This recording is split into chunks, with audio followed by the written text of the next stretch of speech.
waraqaan sun kuma ol ta'u in sodaattan hiree ilma namaati in sodaattaa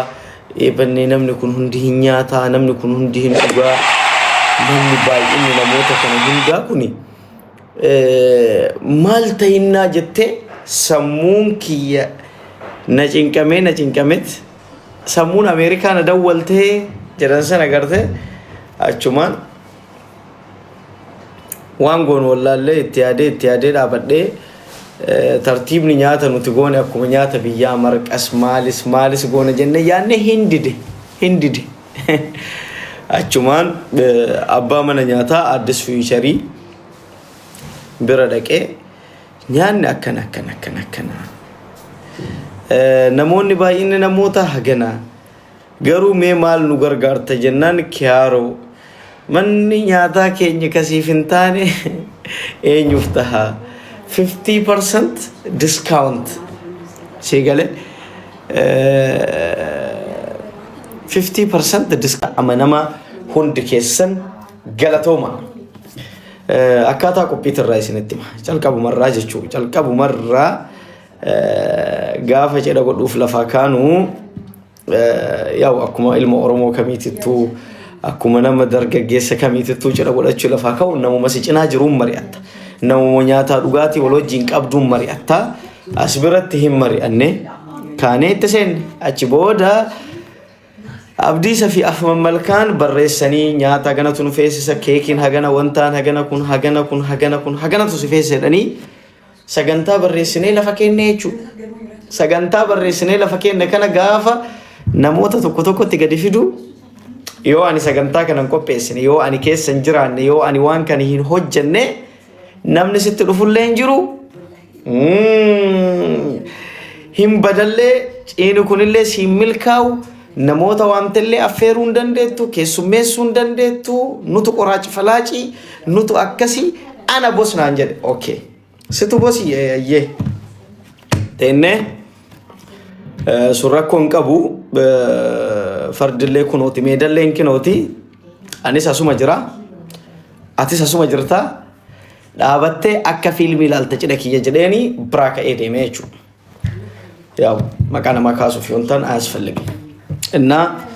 achi booda osuma jennuu sagantaa mara qopheessinee sagantaan mana nyaataa gahee sagantaan mana nyaataa yeroo gahuu akkuma carraa mana nyaataa Addis Fuuchar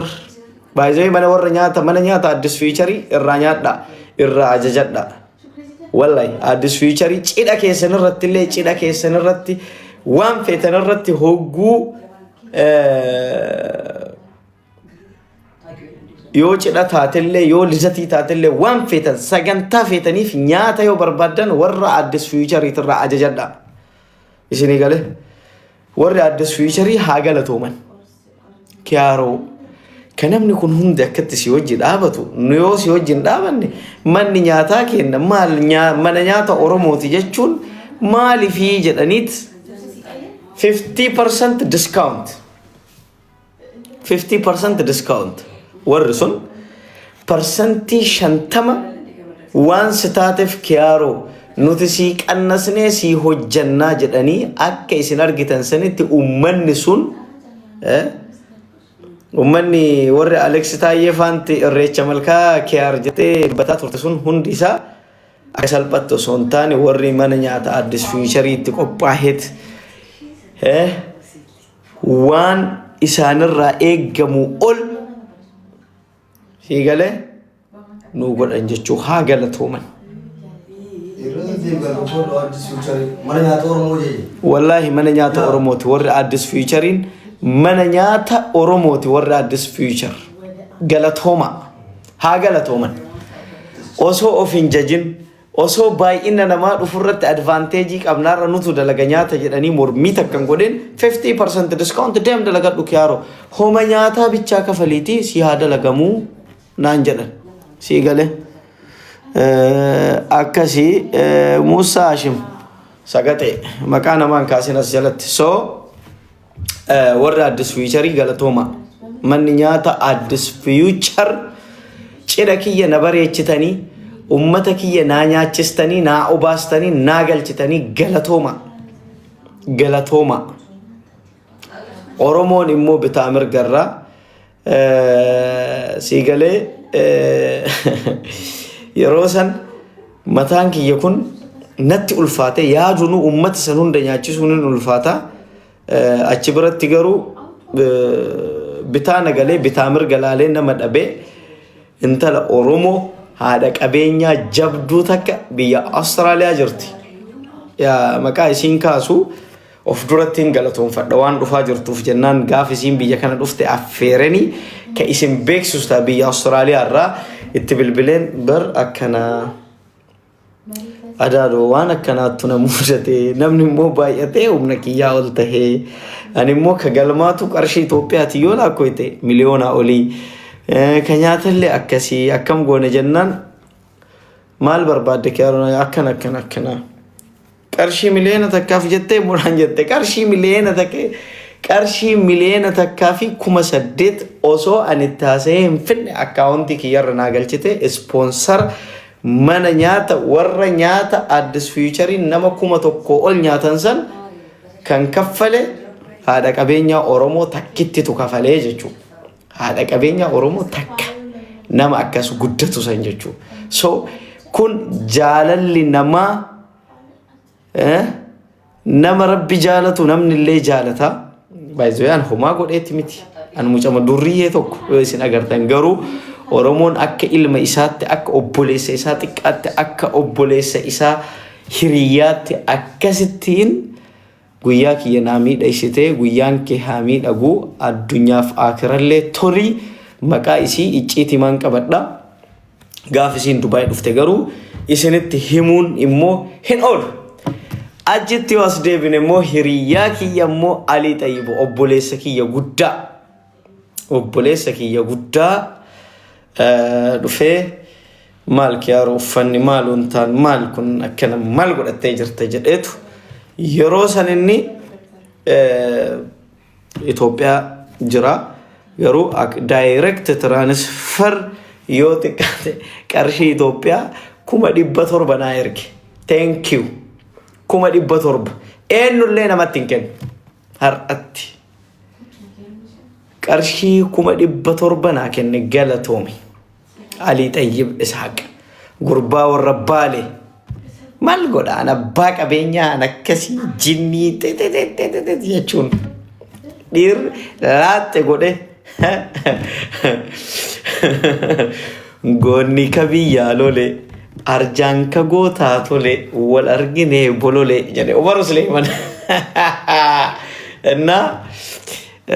bareeduun guyyaa sanii toluun guyyaa sanii asbiratti immoo Muktaar Adeeroo weellisaa Muktaar Adeeroo itti bilbilee akkana ennaan hay an dirra dhawat dhaladhe jaartintee dirra dhawat dhalatte an dirra dhawatti dhaladhe jaartintee dirra dhawatti dhalatte ati bar soddaa kiyyaa plus immoo ati ilma kiyyaa an dhufuun ani jaartii sitti fuudha malee kiyaaroo akkasii miti kootu jedhee ofii isaatii tikkeetta muratee Muktaar Adeeroon eenyulleen godhu baay'ee namni ofii isaatii tikkeetta muratee siigalee kachi jedhe jechuudha ofii isaatiif ka'ee dhufe Muktaar Adeeroon qida kiyyarratti argame guyyaa kiyya naa bareechee jechuu haa galatoomu Muktaar Adeeroo haa galatoomu Muktaar Adeeroon innillee Shukrii Jamaal immoo itti bilbilee kiyaaroo naan jedhee akkam yoo an dhufe guyyaan kee hin tolaa naan jedhe Shukrii Jamaal yeroo san namni baay'een keessan Shukrii Jamaal akka Itoophiyaa jiru beektan garuu miti abbaa feetan gaafadha Shukrii Jamaal London ture London irraa ka'ee siigalee London irraa ka'ee qatti jedhee ofii isaatii tikkeetta kutatee naa dhufe haa galatoomu Shukrii Jamaal kiyaaroo obbolummaa waggaa 10 meeqa bara qabsoo bara bilisummaa bara meeqa waa meeqa wal hojii dabarsine akkamitti an sargii keetii irratti hin argamne kiyaaroo dhuguma immoo Shukriin erga Dubaay dhufee turee jira namni baay'een isa hawwee jira arguudhaafis siigalee kun hunduu jedha keetii irratti haafu rakkoon qabu jedhee dhufee guyyaa kiyya irratti argame jechuudha. Weellisaa Shukrii Jamaal obboleessa koo horii buli sagaleen ta'e haa dhagayamtu. Jiraa dhiisii du'aanuu haa dhaga'u sagalee ta'e. Inna abbeeraa kiyya immoo Ameerikaa irraa ka'ee natti fuudhuuf jecha kennaawwan yoo xiqqaate uffattoota boorsaa maal jinni waan meeqa kan maqaa isaan beekni biraandiiwwan meeqa shaanxaa guutuu shaanxan yeroo boola irratti isa simadhu isin argitan sun hundi isaa kennaa inni nuuf fidee dhufeen ka guutame abbaa jechuun akkasina hojii deemee rifeensa narraa ciree na tolchee na bareechee haga uffannee achi iddoo hoteelatirraa gara galmaa baanutti na wajjiin dhaabatee na bareechee abballee qabaachuu wayya sanuu ka qabu. haa galatoomu. Salphaa miti. Sii galee sanii abdiisa fi malkaan waan kana barreessanii harkaanis lafaanis natti nafne batalee obboleettii tiyya Jamiilaa Kaliil intala abbeeraa kiyyaa galatoome dhangaa hojjattee naaf fidde bakkaan jirutti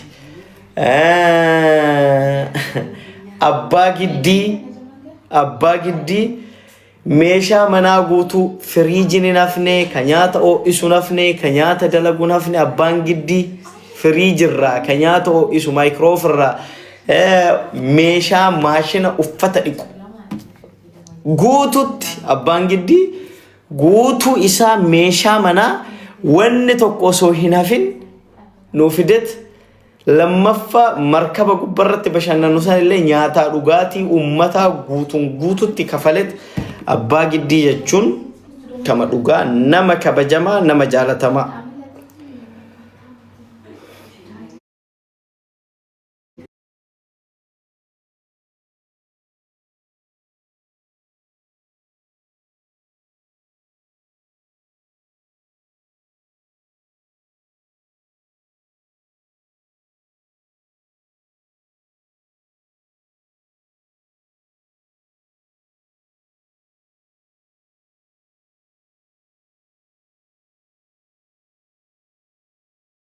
Akkaataa waraabbii wanni tokko kan walitti jeeqamee hin jira.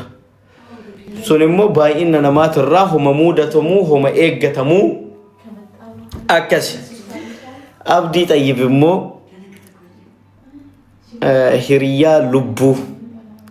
hiriyaa warqii, hiriyaa qaalii, hiriyaa homtuu hin jijjiirre. You know,